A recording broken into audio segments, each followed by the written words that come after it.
বাবা অসুস্থ থাকায় হাসপাতালে ভর্তি, তাই মাকে বাড়িতে একা পেয়ে মার সাথে যেভাবে কাজ করলাম, গল্পটি সম্পূর্ণ শুনলে আপনাদের মেশিন দিয়ে পানি চলে আসবে। আপনারা হাতের কাজ করতে বাধ্য হবেন, তাই হাতের কাজ করার আগে হাতের কাছে অবশ্যই টিস্যু রাখবেন। নমস্কার বন্ধুরা, আজকের এই গল্পে আপনাদের স্বাগতম। আমার নাম বিজয় এবং আমার বয়স ৩০ বছর। বর্তমানে আমি হায়দ্রাবাদে চাকরি করছি। আমি মূলত চণ্ডীগড়ের বাসিন্দা। মানি মাজরায় আমাদের ৩তলা বাড়ি আছে। আমার মায়ের নাম সুশীলা, তার বয়স প্রায় ৫২ বছর। তিনি একজন গৃহিণী, যদিও তিনি বি.এড সম্পন্ন করেছেন। আমার মা উচ্চতায় কিছুটা খাটো কিন্তু শরীরে মোটাসোটা। তিনি সবসময় শাড়ি পরেন, আমি কখনো তাকে শাড়ি ছাড়া অন্য কিছু পরতে দেখিনি। কিন্তু যে রাতে এই ঘটনাটি ঘটেছিল, তারপর থেকে আমার এবং মায়ের জীবন বদলে গেছে।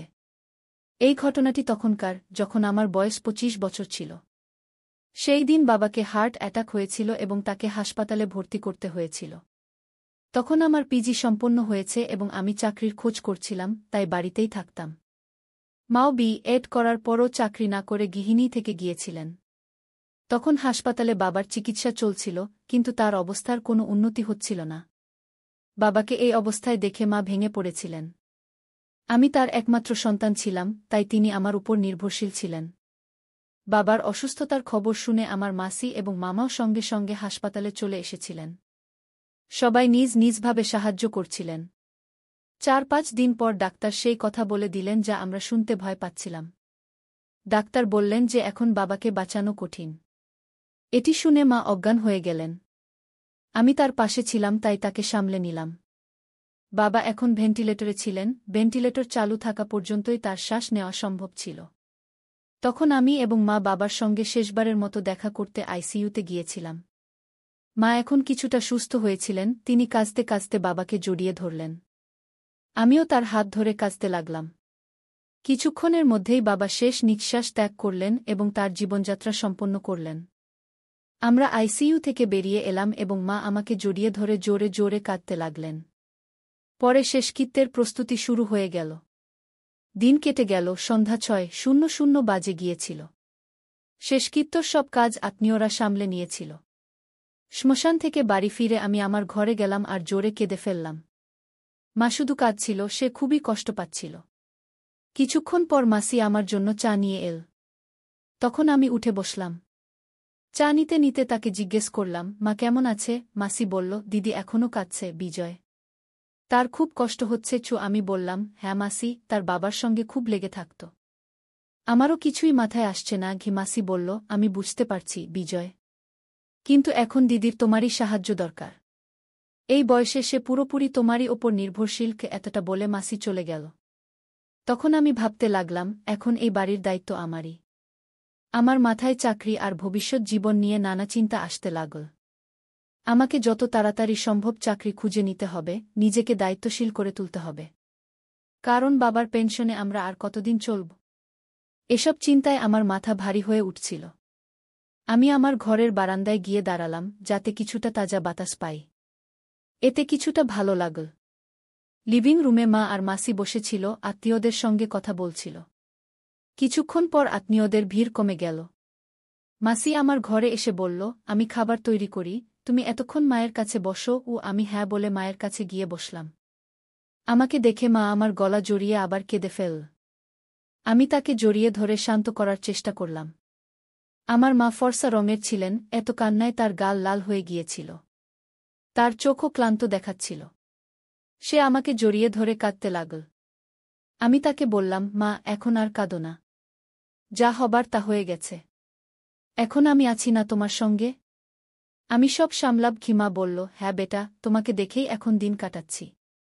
তোমাকে দেখলেই তার কথা মনে পড়ে। এত বলেই মা আরও জোরে কাঁদতে লাগল। এমন সময় মাসি বাইরে এল আর মাকে বলল, দিদি একটু খাবার খাও। দুটো লোকমা খেলে কিছুটা ভালো লাগবে। মা হ্যাঁ বলল। মাসি বলল, তুমি রান্নাঘরে চলো, আমি সাহায্য করি। তোমার খুব দুর্বলতা এসে গেছে। মা বলল, তুই রান্নাঘরে গিয়ে দেখ, আমি এসে সাহায্য করছি। এত বলে মাসি রান্নাঘরে চলে গেল।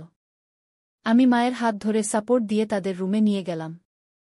তারপর মা বাথরুমে গিয়ে ফ্রেশ হয়ে এল। এখন তার মুখ কিছুটা ঠিক মনে হচ্ছিল।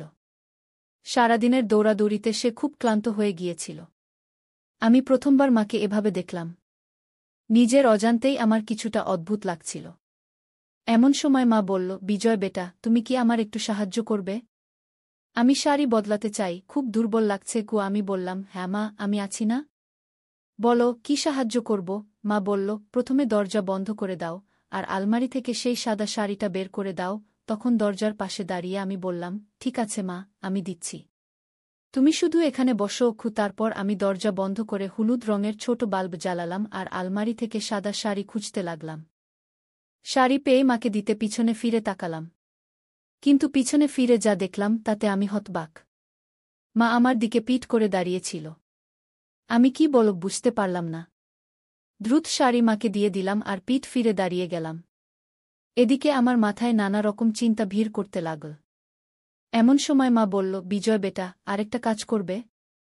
আলমারিতে হলুদ রঙের আমার শাড়ি আছে, সেটা দেবে? এ কথা শুনে আমি অবাক। কিন্তু নিজেকে সামলে নিয়ে বললাম, হ্যাঁ মা, আর হলুদ শাড়ি খুঁজতে লাগলাম। শেষে ভাঁজ করা হলুদ শাড়ি পেয়ে গেলাম। সেটা খুলে দেখতেই তার ডিজাইন দেখে আমি হতবাক। এমন সময় মা জিজ্ঞেস করল, শাড়ি পেয়েছ কি বিজয় বেটা? আমি বললাম, হ্যাঁ পেয়েছি। তখন শাড়ি মাকে দিতে ফিরে দেখলাম মা এখনও পিঠ করে দাঁড়িয়ে। আমি হতভম্ব, কিন্তু নিজেকে শান্ত রেখে শাড়ি তাকে দিয়ে দিলাম। হলুদ বাল্বের আলোয় যা দেখলাম তা বিশ্বাস করার মতো কিছু নয়। তৈরি হয়ে মা বলল, বিজয় বেটা, তুমিও দ্রুত তৈরি হয়ে যাও। আমি এখানেই অপেক্ষা করছি। আমি ফ্রেশ হতে বাথরুমের দিকে গেলাম। মা বলল, আমার কাপড় বাথরুমে রেখে দেবে? আমি হ্যাঁ বলে দিলাম। তারপর সে একটা শাড়ি দিল আর নিচে রাখা কালো চাদরও তুলে দিল। আমি চুপচাপ বাথরুমে গিয়ে দরজা বন্ধ করলাম। ভেতরে গিয়ে গভীর শ্বাস নিলাম। বাইরে এসে দেখলাম মা এখনও বসে আছে। আমি তার হাত ধরে উঠালাম আর তাকে খাওয়াতে নিয়ে গেলাম। খাওয়ার সময় মা খুব শান্ত ছিল। বাড়িতে এখন শুধু আমি, মা, মামা আর মাসিই রয়ে গিয়েছিলাম।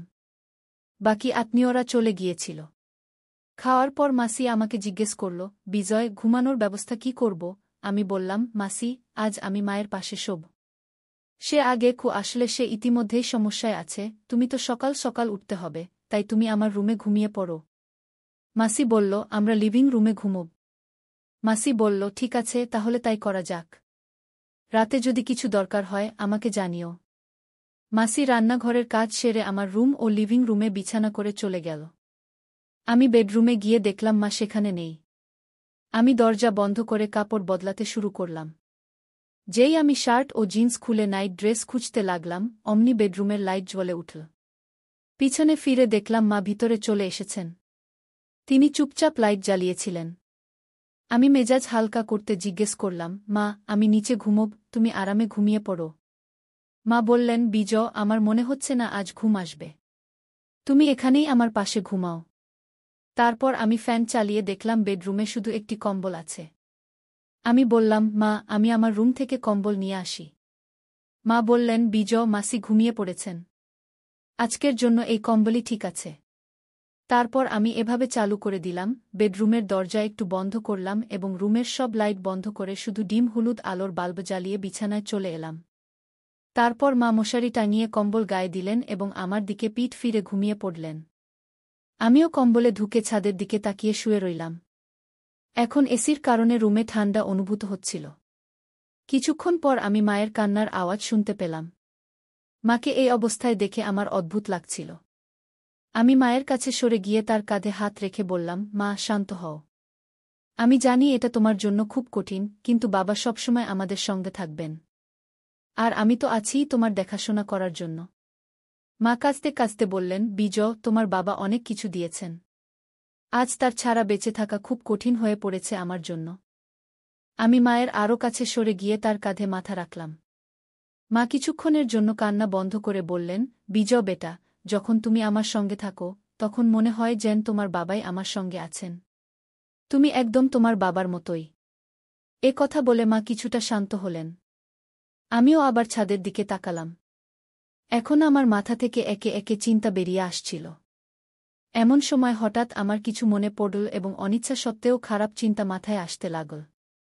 এসব আমার মাথায় ঘুরপাক খাচ্ছিল। এমন সময় মা জিজ্ঞেস করলেন, বিজয় বেটা, তোমার ঘুম আসছে? আমি বললাম, না মা, কেন? কি হয়েছে? মা বললেন, কিছু না রে, আমার ঘুম আসছে না। একটু ভয়ও লাগছে এবং একটু ঠান্ডাও লাগছে। একটা কাজ করবে আমার জন্য?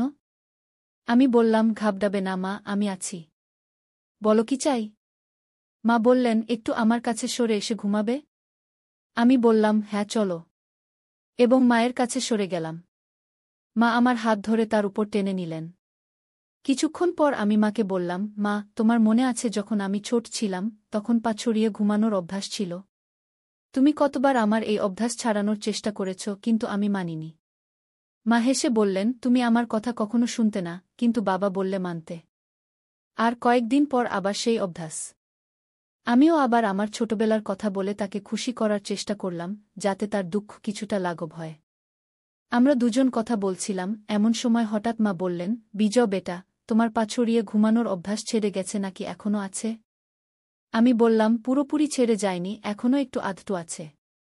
মা বললেন, আমি জানতাম। কিছু না, আমার কাছে তুমি এখনো আমার বাচ্চা। যদি ভালো লাগে তুমি সেভাবেই ঘুমাতে পারো। এ কথা বলে মা আমার মাথায় হাত বুলালেন। এ কথা শুনে আমি মনে মনে খুশি হলাম এবং ভাবতে লাগলাম, এসব কি হচ্ছে? কিছুক্ষণ শান্তিতে কাটল এবং আমি মনকে প্রস্তুত করে অ্যাডজাস্ট করতে লাগলাম। ভাবতে ভাবতে অনেক সময় কেটে গেল, কারণ পরে যা ঘটল তা আমি স্বপ্নেও কল্পনা করিনি। ঘটনাটা এমন যে আমি ঘুমানোর প্রস্তুতি নিচ্ছিলাম এবং মাও তখন আমার দিকে ঘুরলেন দেখার জন্য আমি কি করছি। আমি মাকে জিজ্ঞেস করলাম, মা, কি হয়েছে? কি করতে হবে? মা বললেন, বিজয়, তুমি যা ইচ্ছা করো আমি মেনে নেব। শেষ পর্যন্ত তুমি আমার সন্তান। এ কথা বলে মা আমার মাথায় হাত বুলানো শুরু করলেন। আমি একটু বাইরে এসে জিজ্ঞেস করলাম, কি হয়েছে মা? তুমি ঠিক আছো? ভালো লাগছে তোমাকে? মা আমার চুল জোরে ধরে বললেন, তোমার বাবাও এমনই বলতেন। এ কথা শুনে আমারও জোশ চলে এল। এখন আর বেশি দেরি করা আমার পক্ষেও কঠিন হচ্ছিল। আমি মাকে বললাম, মা, এখন আরও কঠিন হয়ে যাচ্ছে। মা বললেন, হ্যাঁ রে, আমি জানি। আমিও কতক্ষণ থেকে অপেক্ষা করছি। চলো, এখন বেশি সময় নষ্ট করো না। এমন সময় মা ধীরে ধীরে আমার কানে বললেন, দেখো, তুমি তোমার বাবার মতোই। আমি হেসে বললাম, সত্যি? আমি মাকে বললাম, মা, সত্যি কি তাও? আমি জানতাম না তুমি এতে খুশি হবে। এটি শুনে মা বললেন, দেখো, এসব তোমার বাবার স্মৃতিতে হবে। আমি সবসময় তোমার বাবাকে তোমার মধ্যে দেখেছি, কিন্তু আমারও ধারণা ছিল না যে আজ এমন কঠিন সময়ে আমরা কথা বলব। আর সত্যিই আমি ভাগ্যবান যে তোমার মতো সন্তান পেয়েছি। আমি চিন্তা করছিলাম, এরপর এখন আমার দেখভাল কে করবে কি এমন কথা বলতে বলতে মায়ের চোখ ভরে এল। আমি তাকে আবার সান্ত্বনা দিয়ে বললাম, মা, দেখো, এ শুধু তোমার দুঃখ নয়। এখন তোমার আর চিন্তা করার দরকার নেই। আমি তোমাকে কখনো একা ছাড়ব না। গিয়ে এবার মা আমার কাঁধে মাথা রেখে কাঁদতে লাগলেন। আমি তার অশ্রু মুছে দিয়ে বললাম, মা, আমি জানি বাবা আমাদের কখনো কোনো কিছুর অভাব হতে দেননি। কিন্তু যদি কখনো তোমার কিছু দরকার হয় তাহলে কোনো দ্বিধা না করে আমাকে বলবে। এখন আমাদের দুজনের মধ্যে কোনো কিছু লুকানোর কোনো কারণ নেই। এটি শুনে মা বললেন, তুমি যখন আমার সাথে থাকো তখন আমাকে আগের মতোই ডাকো। তোমার মুখে আমার নাম শুনতে ভালো লাগে। আমি বললাম, হ্যাঁ মা, আমার প্রিয় মা। আমরা দুজন এখন উঠে বসে গেলাম। মায়ের মুখে এক অন্যরকম উজ্জ্বলতা ফুটে উঠল, যেন তিনি একটি বড় চাপ থেকে মুক্তি পেয়েছেন। মুখ দেখে মনে হচ্ছিল তিনি খুব খুশি। তখন সকালের 1:00টা বেজে গিয়েছিল। মা উঠে ব্রাশ করতে লাগলেন। আমি ঘুমানোর প্রস্তুতি নিচ্ছিলাম, তখনই মা বললেন, তোমার সাথে ঘুমাতে ভালো লাগে? আমি হেসে বললাম, আমাকেও। তখন আমরা দুজন আবার একই কম্বলে জড়িয়ে গেলাম এবং আলো নিভিয়ে দিলাম। কখন ঘুমিয়ে পড়লাম তা টেরই পাইনি। সকালে যখন জেগে উঠলাম তখন 1:00 বাজে গেছে। আমি ঘরে একা ছিলাম। আমি কাপড় পরে ব্রাশ করে বেডরুম থেকে বেরিয়ে এলাম। মা, মাসি এবং বাকি অতিথিরা চা পান করছিলেন। আমাকে দেখে মা বললেন, বিজয়, উঠে এসো, চা নাও। আমি হ্যাঁ বলে মায়ের কাছ থেকে চা নিলাম। ঠিক তখনই দরজার ঘণ্টা বাজল। মাসি গিয়ে দরজা খুললেন। সেখানে আমার দাদি, অর্থাৎ বাবার মা, দাঁড়িয়েছিলেন। আমার দাদি জাপানে চাচার কাছে থাকতেন। দাদা চলে যাওয়ার পর চাচা তাকে নিজের সাথে নিয়ে গিয়েছিলেন। বাবা হঠাৎ মারা যাওয়ায় তিনি তাড়াতাড়ি আসতে পারেননি। দাদি বাড়িতে ঢুকেই জোরে জোরে কাঁদতে শুরু করলেন। মাও তাকে জড়িয়ে ধরে কাঁদতে লাগলেন। আমার দাদির নাম ছিল সাবিতা। আমি তাকে ছোটবেলায় দেখেছিলাম। দাদা চলে যাওয়ার পর চাচা তাকে তাড়াতাড়ি নিজের সাথে নিয়ে গিয়েছিলেন। আমি অনেক বছর পর দাদিকে দেখছিলাম। দাদি অনেক বদলে গিয়েছিলেন। তার জীবনযাপন, কথা বলার ভঙ্গি সবই জাপানের মতো হয়ে গিয়েছিল। আমাকে দেখে দাদি স্নেহে আমার মুখে হাত বুলালেন এবং আমাকে জড়িয়ে ধরে কাঁদতে লাগলেন। আমি দাদিকে সান্ত্বনা দিচ্ছিলাম। পরের 1 থেকে 2 দিন শুধুই ব্যস্ততায় কেটে গেল। এখন দাদি চলে এসেছিলেন, তাই আমার এবং মায়ের জন্য বেশি সময় পাওয়া যাচ্ছিল না। রাতেও দাদি মায়ের সাথে ঘুমাতেন, তাই আমাদের একসাথে থাকার সুযোগ হচ্ছিল না। আমরা কথা বলতাম, কিন্তু চুপি চুপি, তাতেও এক অন্যরকম মজা ছিল। যখন সময় পেতাম তখন কথা বলতাম, কিন্তু এমন সুযোগ খুব কমই পেতাম। এখন বাবা চলে যাওয়ার 1 মাস হয়ে গিয়েছিল। দাদি তখনও বাড়িতেই ছিলেন। আত্মীয়স্বজনদের দেখা করতে আসাও কমে গিয়েছিল। মাসিও 1-2 দিনের মধ্যে নিজের বাড়ি চলে যাবেন। বাড়ির সব কাজ ধীরে ধীরে স্বাভাবিক হয়ে আসছিল। মাঝে মাঝে কোনো আত্মীয়ের ফোন আসত বা কেউ দেখা করতে আসত, আর তখন পুরনো স্মৃতি তাজা করে কান্না শুরু হয়ে যেত। একদিন দাদি বললেন, বিজয় বেটা, তোমার সাথে কিছু কথা বলতে হবে। আমি বললাম, বলো দাদি। দাদি বললেন, আজ তোমার বাবা চলে যাওয়ার 1 মাস হয়ে গেল। তোমার মা এখনও সেই শোক থেকে বেরোতে পারেননি। তাই আমি বলছি, তুমি মাকে মামার বাড়ি শিবপুরে নিয়ে যাও। সেখানে কয়েকদিন থাকলে সুশীলার কিছুটা স্বস্তি হবে। সুশীলা আমার মায়ের নাম। আমি বললাম, হ্যাঁ দাদি, আপনি ঠিক বলেছেন। আমি মায়ের সাথে কথা বলব। দাদির কথা আমার কাছে ঠিক মনে হল। মা এবং আমারও এতদিন পর একসাথে সময় কাটানোর সুযোগ মিলত।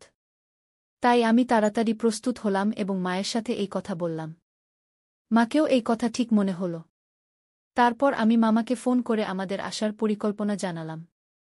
মামা এবং মামি দুজনেই উৎসাহিত হয়ে প্রস্তুত হলেন। পরের দিন আমাদের বের হতে হবে, তাই আমি এবং মা প্যাকিং শুরু করলাম। কিছু প্রয়োজনীয় কাপড় নিয়ে আমরা ব্যাগ প্রস্তুত করলাম।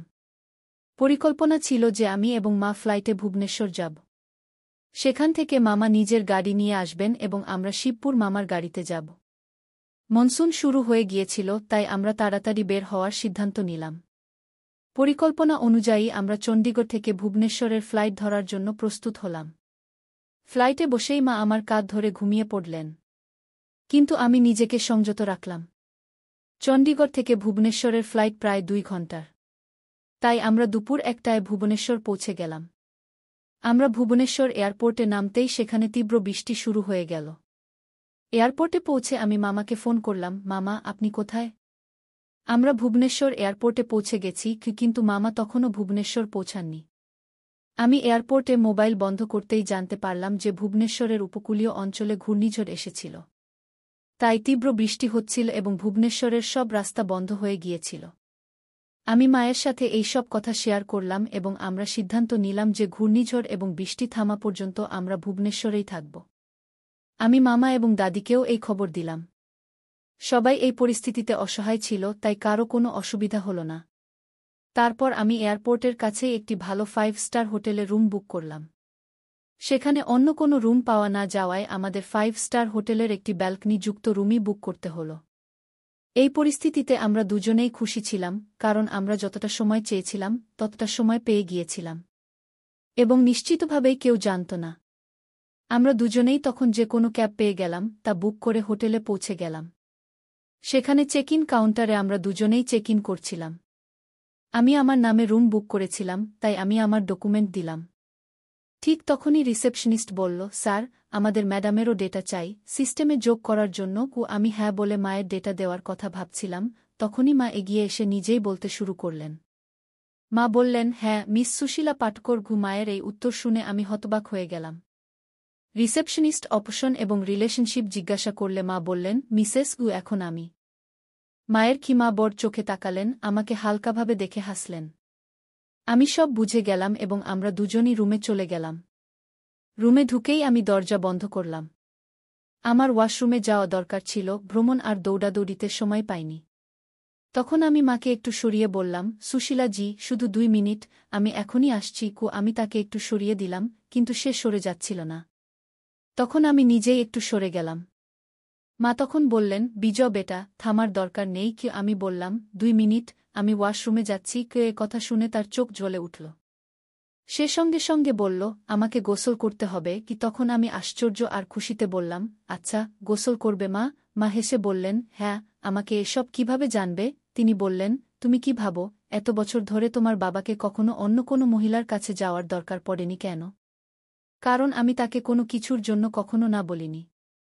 যা কিছু তার দরকার ছিল আমি বানিয়ে দিয়েছি। তার জন্য আমাকে ইন্টারনেট থেকে বিভিন্ন রেসিপি শিখতে হয়েছে। কিন্তু তখনই আমি এসব নতুন জিনিসের কথা জানতে পেরেছি। তখন আমি আশ্চর্য হয়ে বললাম, সত্যি মা? মা বললেন, হ্যাঁ সত্যি আমরা খুব ক্লান্ত ছিলাম, তাই দুজনেই ঘুমিয়ে পড়লাম। যখন উঠলাম তখন সন্ধ্যা 6টা বেজে গেছে। ক্ষুধা পেয়েছিল, তাই আমরা প্রস্তুত হয়ে হোটেলে পেট ভরে খাবার খেতে গেলাম। হোটেলে ভালো খাবার খাওয়ার পর আমরা দুজনেই রুমে ফিরে এলাম। রুমে একটা শান্তিপূর্ণ পরিবেশ ছিল। মা বললেন, আজকের সন্ধ্যা খুব বিশেষ। তখন তার চোখে একটা জ্বলজ্বলে ভাব ছিল, যা আমি আগে কখনো দেখিনি। আমি হেসে বললাম, হ্যাঁ মা, আজকের সন্ধ্যা সত্যিই বিশেষ। তারপর আমরা দুজনেই টিভি অন করলাম এবং কিছুক্ষণের জন্য একটা রোমান্টিক মুভি দেখতে লাগলাম।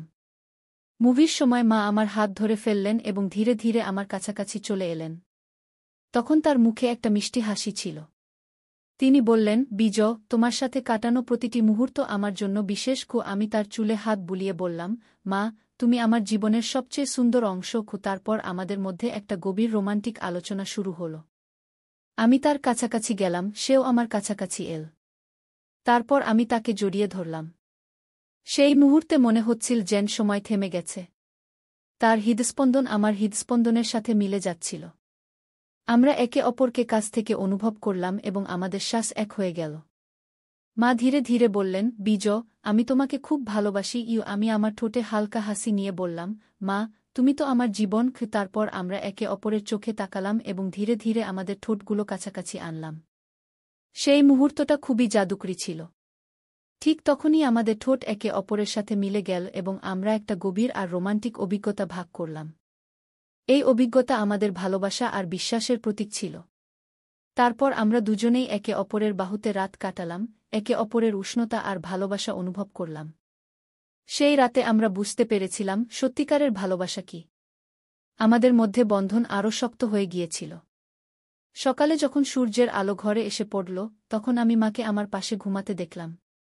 তার হাসি আর শান্ত মুখ দেখে আমি অনুভব করলাম আমার জীবনের প্রতিটি দিন তার সাথে কতটা বিশেষ। আমি ধীরে ধীরে তার কপালে হাত বুলিয়ে তাকে জাগালাম।